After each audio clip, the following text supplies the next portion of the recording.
Hi guys, it's Said. Today we're going through cumulative frequency. When you come across these type of questions, they always follow the same format when it comes to past papers. So we'll be going through a typical example from a past paper and how you would be dealing with it. This is a typical example of what you can get for a cumulative frequency question.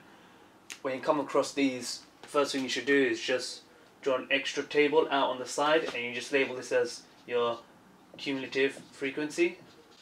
And with cumulative frequency, all it's asking you is, with your frequency, you just add up your values as you go along. So from here, our first value will be 2, because that's what we start off with. Our second value will be 2 add 9, which is 11. Our third value will be 11 add 23, which is 34. And we just carry on all the way till we get to there. So 34 add 31, 65, 65 add 27, which is 92, and 92 add 8, which is 100. So our total value is 100. Now, what they'll ask you to do next is to represent your cumulative frequency and speed into a graph, and this is usually given to you in the exam. So all you got to do is just plot your points. Now we've got to add one more final table, which is our midpoints. So to find our midpoint, we look at our class width and we find the midpoint from each one. So just get our next table up.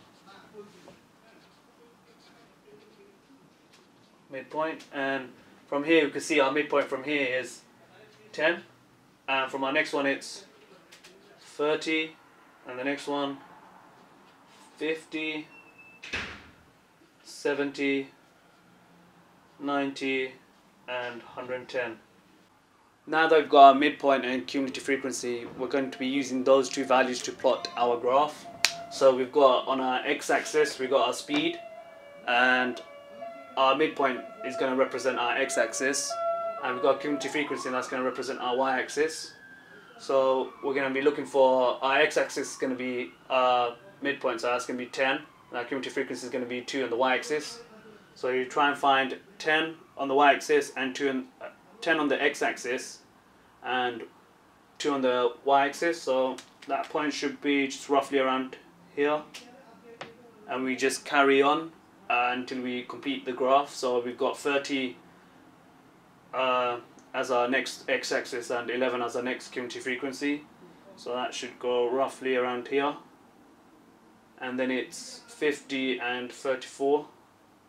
That should go around here roughly, and then it's 70 and 65 should go here, and then it's 90 and 92, that should go here, and then it's 110 and 100, so that should go right at the top, right there, and then we just draw a line just to connect all that up. That's our cumulative frequency graph. Now that we've got our graph, what they tend to ask you in the second part of the question is to find a random amount of people using a certain amount of speed. So if we were to find, in our example, if we were to find the speed, the amount of people speeding at 85 miles per hour, what we would do is we find where 85 is on our x-axis. So our 85 is just roughly here. And what we do next is just draw a straight line that connects with the graph. So we just take it straight up. We see that it connects roughly around here. Next we draw another straight line which connects to our y-axis. So we take it straight across, and we see that on our y-axis it's roughly 78. So we just write 78 down. So that means there's 78 people at the speed of 85.